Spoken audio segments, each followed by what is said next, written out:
अपनी वोट देकर इस कुर्सी पे बैठा सकते हैं तो लात मार के इस कुर्सी से नीचे गिरा भी सकते हैं। इस बात को याद रखें कि कुछ लोगों ने अपनी वीरता के किस्से सुना रखे हैं, बात छोटी थी बड़ा चढ़ाकर बता रखे हैं। अरे इतिहास पढ़ना है तो भीमा कोरे गांव का पढ़ लो यारो, कि इतिहास पढ़ना है तो भीमा कोरे गांव का पढ़ लो यारो। हम 500 महारों ने 28,000 की पेशवा की सेना को मार के गिरा रखा है।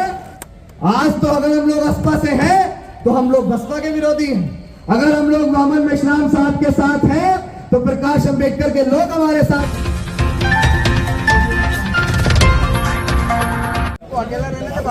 सबसे पहले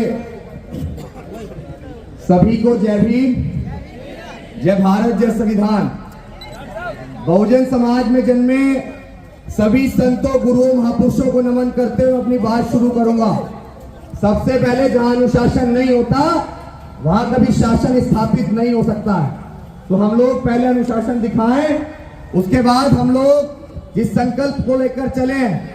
जितने लोग वहां फोटो खिंचवा रहे सामने, हाँ, बाबा साहेब अम्बेडकर की प्रतिमा के नीचे जितने लोग फोटो खिंचवा रहे, अगर वो बात सुनने आए तो बात को सुन लो।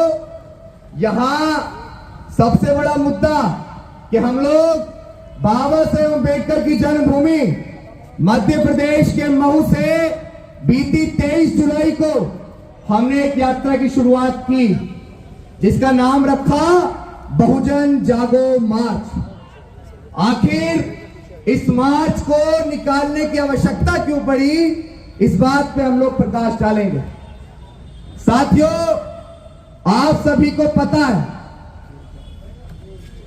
कि बाबा साहेब अम्बेडकर ने बहुत संघर्षों के बाद अपने 4-4 बच्चों की कुर्बानियां देकर हमें भारत का संविधान दिया और उसमें हमें वोट का अधिकार दिया। उस वोट की वैल्यू माननीय कांशीराम साहब ने कश्मीर से लेकर कन्याकुमारी तक साइकिल यात्रा की और हमें एहसास कराया कि टुकड़ों में बटा हुआ समाज भी एकजुट हो सकता है और टुकड़ों में बटा हुआ समाज एकजुट होकर भी शासन सत्ता में स्थापित हो सकता है। ये माननीय कांशीराम साहब ने हमें एहसास कराया। लेकिन आज जब हम लोग देख रहे हैं कि आज हम लोग तमाम पार्टी संगठनों में बटकर हमारे रहबर, हमारे मसीहा का जो मिशन था, कांशीराम साहब ने कहा कि जिस समाज की गैर राजनीतिक जड़ें मजबूत नहीं होती है उस समाज की राजनीति कभी स्थापित नहीं हो सकती है। तो आज मेरा सवाल है आप लोगों से, क्या हमारी गैर राजनीतिक जड़ें मजबूत हैं? आज तो अगर हम लोग बसपा से हैं तो हम लोग बसपा के विरोधी हैं। अगर हम लोग मोहम्मद मेश्राम साहब के साथ हैं तो प्रकाश अंबेडकर के लोग हमारे साथ नहीं आएंगे। बाबा साहेब अम्बेडकर ने संविधान के अंदर हमें तमाम पार्टी दल बनाने का अधिकार दिया, लेकिन बाबा साहेब अम्बेडकर ने हमें मतभेद रखने को कभी नहीं कहा था। बाबा साहेब अम्बेडकर ने 3 लाइनों के साथ शुरुआत की कि शिक्षित बनो, संगठित रहो और संघर्ष करो। हम लोग शिक्षित हो गए, हम लोग संगठित तो हो गए, लेकिन हम लोग ये एहसास कराने के लिए जमीन पे हैं कि समाज तो साथ है, समाज तो अपने अधिकारों की लड़ाई में साथ है, लेकिन अब नेताओं आपको भी साथ आना पड़ेगा।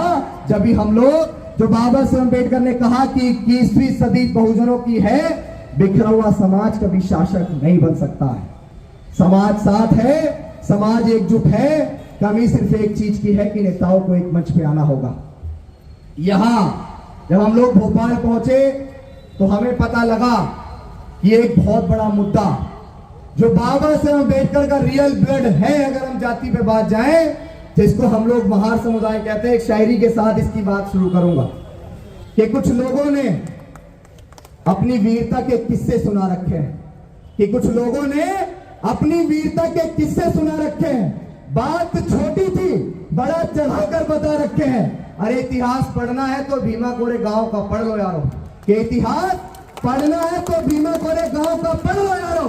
हम 500 महारों ने 28,000 की पेशवा की सेना को मार के गिरा रखा है, पेशवाई सेना को मार के गिरा रखा है। जो लोग आपके पास वोट मांगने आते हैं और जो लोग आपसे कहते हैं कि आपकी समस्या का हल दिल्ली है, तो जब आपके पास अगली बार वोट मांगने आए तो कहना कि बच्चा पहले दिल्ली जाओ, हमारी समस्या का हल लेके आओ, उसके बाद आपको हम लोग वोट देंगे। इस बात का एहसास आपको नेताओं को कराना होगा। मैं इस मंच के माध्यम से आप लोगों से ये कहना चाहता हूं कि मैंने इस बात का संकल्प लिया कि जब हम लोग महू से निकले थे तो हमारे लिए सिर्फ एक संकल्प था कि हमारे समाज के जितने भी लीडर हैं वो एक मंच पे आ जाए, जिसका नाम हमने दिया बहुजन जागो मार्च। लेकिन मैं आज भोपाल की इस धरती से जो मुझे प्यार मिला, मैं उसको दिल्ली तक लेके जाऊंगा और आपको विश्वास दिलाता हूं कि दिल्ली के जंतर मंतर से इस मनुवादी शासन सत्ता की छाती पे चढ़ के आपके जाति प्रमाण पत्र की आवाज को हम लोग उठाएंगे, बशर्ते आपको इसमें साथ देना पड़ेगा। यहां एक बहुत बड़ा क्राइसिस चल रहा था कि क्या इस मार्च को किसी एक पार्टी की तरफ से निकलवाया जा रहा है, क्या इस मार्च को किसी एक संगठन की तरफ से निकलवाया जा रहा है। मैं इस मंच के माध्यम से ये मुखालता निकाल देना चाहता हूं कि ये मार्च ना तो किसी पार्टी का है, ना ये मार्च किसी संगठन का है। ये मार्च फूले शाहू अंबेडकर पेरियार की जो विचारधारा है, उस विचारधारा को स्थापित करने के लिए है। आज कहीं ना कहीं हम लोग सामाजिक परिवर्तन करने में थोड़ा बहुत कामयाब हैं, लेकिन राजनीतिक परिवर्तन तो जब ही होगा जब हमारे सभी नेता एकजुट हो जाएंगे। क्यों हम लोग स्थापित मिशन को डुबाने पे लगे हुए हैं। मैं नेताओं को इस मन से कह रहा हूं, यहां पर किसी ने मुझे स्क्रिप्टेड नहीं भेजा है। मैं सभी को एक कतार में जोड़ते हुए कह रहा हूं कि हमारे जितने भी पॉलिटिकल लीडर हैं वो मिशन बहुत अच्छा चला रहे हैं, लेकिन वो मिशन कभी कामयाब नहीं हो सकता है जब हम लोग बटे रहेंगे। हमारे पूरी विधानसभा में अगर 100 वोट हैं और 60 वोट इस देश में बहुजन समाज के हैं, उस विधानसभा के अंदर हैं, और हमारी 6 पार्टियां हैं, तो 10-10 वोट करके एक एक पार्टी को 10 वोट मिले और 40 वोट वाला जीत के चला जाता है। इसीलिए आप लोग हार रहे हैं। और अगर हम लोग एकजुट हो जाएंगे तो क्या कोई हमें हरा देगा? क्या कोई हमारे अधिकारों को छीन लेगा? क्या हमें जिन लोगों को हमने सत्ता में बैठाया है, आज इस मंच के माध्यम से भोपाल में जो ये प्यार माताओं बहनों का मुझे मिला, ये मातृ शक्ति यहां बैठी है, इनका प्यार जो मुझे मिला, जो यहाँ पे स्थापित हैं, प्रशासन के लोग यहाँ हैं। बहुत सारे लोग कह रहे थे भैया प्रशासन है संभल के बोलिएगा, वर्दी बैठी है संभल के बोलिएगा। अगर वर्दी बैठी है तो क्या सच ना बोला जाए? अगर वर्दी यहाँ बैठी है तो क्या सच ना बोला जाए? मैं यहाँ के मुख्यमंत्री जी को ये कहना चाहता हूं कि ये महार जाति के लोग, ये बहुजन समाज के लोग, अगर आपको अपनी वोट देकर इस कुर्सी पे बैठा सकते हैं तो लात मार के इस कुर्सी से नीचे गिरा भी सकते हैं। इस बात को याद रखिएगा।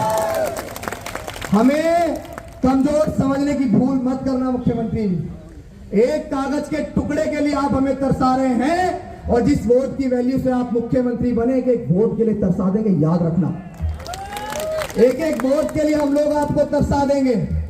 भारत का संविधान लिखने वाला महापुरुष, उसकी जाति के लोगों को आप पिछले 15, 20, 50 सालों से कागज के टुकड़े के लिए तरसा रहे हैं। याद रखा जाएगा। हम लोग कुछ भी भूलने वाले नहीं है, सब याद रखा जाएगा। आने वाले चुनाव में हम लोग सभी लोग मिलकर आपको एहसास कराएंगे। हम लोग संघर्ष कर रहे हैं, हमारे नेता एकजुट होंगे। हम लोग हमारे नेताओं को एकजुट करने में कामयाब भी होंगे।